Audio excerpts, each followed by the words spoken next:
young Swiss, Serena Michel, making the best of her way up the first climb in the little window there. Poland's representative away, and she's going to be followed by Cristina Kelder of Italy, who's the champion sprinter for the Italian women. Really, really bright prospect. Hopefully we'll see her at some point during the race. Well, Torin, for those who haven't been with us over the last couple of days, I think a moment just to talk about the ski preparation and the wax for today. Yes, up here in Val di Fiamme, the conditions are man-made snow, which has made waxing, for all in all, very, very consistent and very good. The conditions haven't been changing. The weather's been very constant, and the weather's staying the same.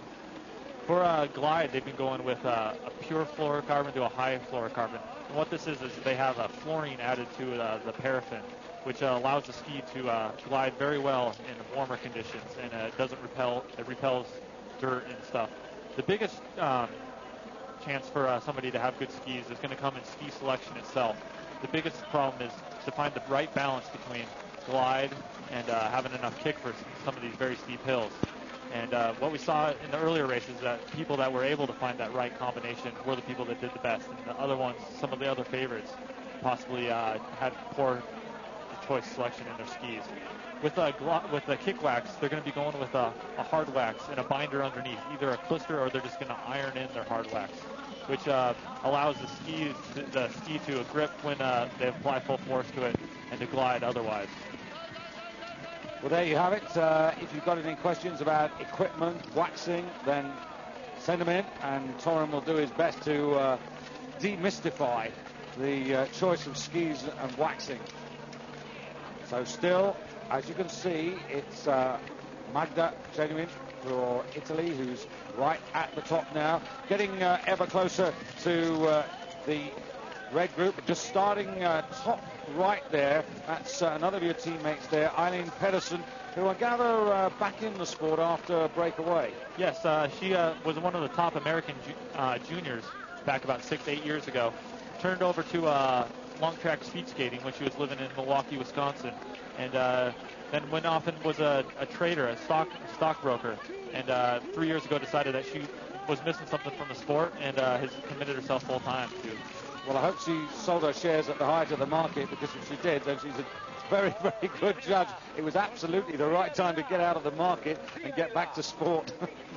Riikka Servio, number 11 for Finland, a very good sixth. And I think we're going to need to track Riikka Servio. She's certainly the fastest at the moment on the course.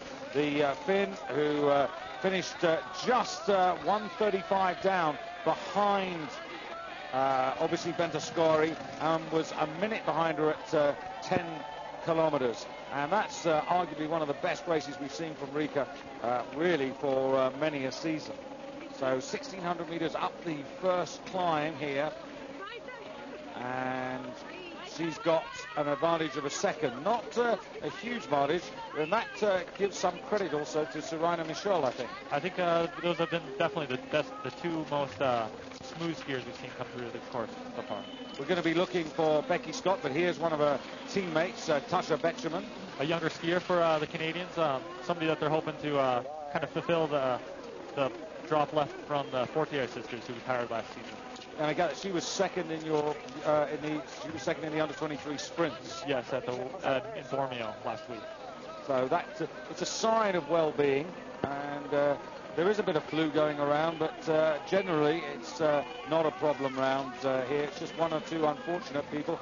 Now striding away there, Wendy Wagner on her way.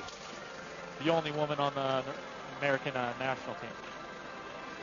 Yeah, Wendy, who's perhaps struggling a little bit, because I gather she's got a hernia problem which she's going to have to attend to. Yes, she's decided to wait off on the surgery until April at the end of the season. Well, we wish her well in what is her third World Championship. She was 32nd in the 15-kilometer classic. She'll be hoping to get that a little bit closer today. Andrea Huber for Switzerland, much more experienced than Serena Michel. She's been troubled with a sore throat. Has had one good result earlier in the season. That was 12th in Konya in the classic sprint. And interesting to see how she goes. And as you see Anna Dahlberg there, Anna Dahlberg, who also has not been healthy for rather too much of the season. So just one more email to touch on, because we're getting very close to these top racers. To Finnish lady Ritva Hale, or Ritva Hale I should say. Just a couple of corrections on pronunciation. Thanks, Ritva. They appreciate that we do try, but I do get it wrong. I know I do. Kusamo, did I get it right today? I hope I did. And it's Janne and not Jani or Ahonen.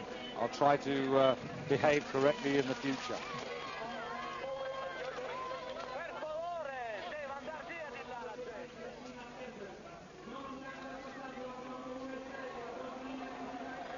So at the moment, as you see, Italy's top woman sprinter, the first time check there, and not up with the time of Anna Dahlberg of Sweden, who's through in 5 minutes 14 seconds, ahead of Finland's Rika Servio, and then Serena Michel, who was first away today. Those the first three, covered by a couple of seconds. I guess if you're a couple of seconds off the pace at this point, it's not a worry. Right now, it's just about getting into the race and feeling the flow. 1.6 kilometers. There's still many kilometers left to make something happen. Now, you've been getting ready for next week, and you've been out on the trails. What do you think of these courses here? These courses are very challenging. They're definitely world championship level. They're excellent because they have such a good flow to them. When you're skiing them well, you know, and you're able to carry your speed through different sections. And when you're not, it really shows also. Very important when you get to the top of the climb. You've really got to push off and take the speed right. That's where you can carry the speed the best, is right over the top of the hills. And when you see the top skiers, that's where they're going to be able to do. They're going to be able to mentally push themselves to a limit that they can carry that incredible intensity over the top of the hill. Here's an interesting situation. The Italians giving support to Magda Genuin, who started the race, but she's being caught by Serena Michel, who started 30 seconds after her. And back out on the trail now, Eileen Pedersen in picture.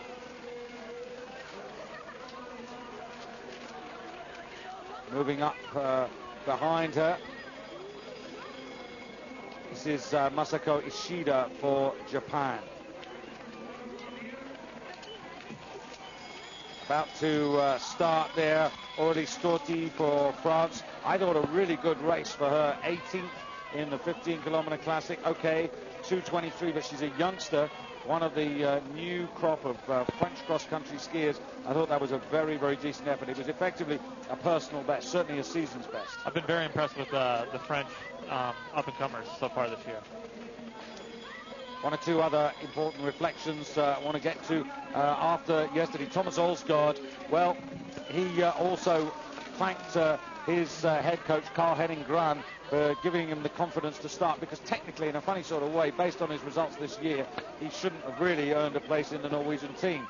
However, Carl-Henning Gran paid the price yesterday, because he said, if any Norwegian wins a gold medal, they have the right to shave my head. Well, they did that. It was on Norwegian television last night, and just for good measure, they did the moustache as well.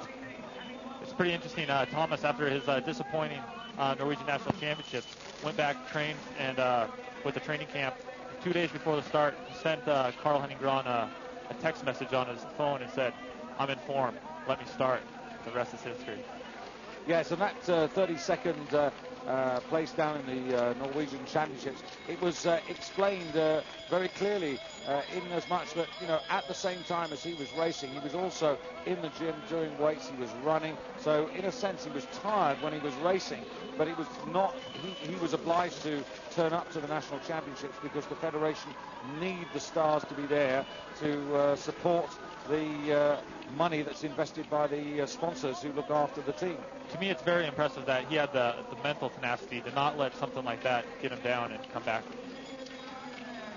So, just looking at the situation, and it's Huber of Switzerland, 4:02, is travelling the fastest of the lot. She's in picture now, and she's challenging for that lead.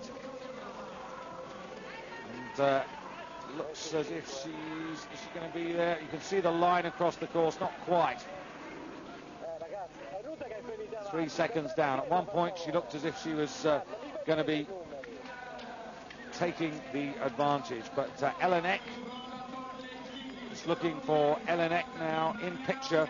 Thought Ellen had a really good race as well. 10th, Sweden with 2 in the top 10. It's really boosted their spirits in terms of the relay teams, Oren. Yes, it looks like it's very wide open for the positions on the women's side of the relay. And of course the Swedes boosted by a famous visitor, King Gustav and Queen Sylvia, here at the World Championships yesterday to see the race. Unfortunately for Matti Fredriksson, who looked to us to have a real chance, the story of that, which we did not see on television, was that about 700 meters from the finish, he fell. He was trying to avoid Thomas Olsgaard, who became slightly unbalanced, and in moving across to try and avoid what looked to be a problem with Thomas, Matti actually fell. And so his race, I mean, you cannot recover when that happens so close to the finish. So really, really bad luck for him. He's got another chances. He's looking very good in the classic techniques. So hopefully he doesn't let that get him down, and we can see what he can really do. Early break, and Rodseth for the red group soon to start.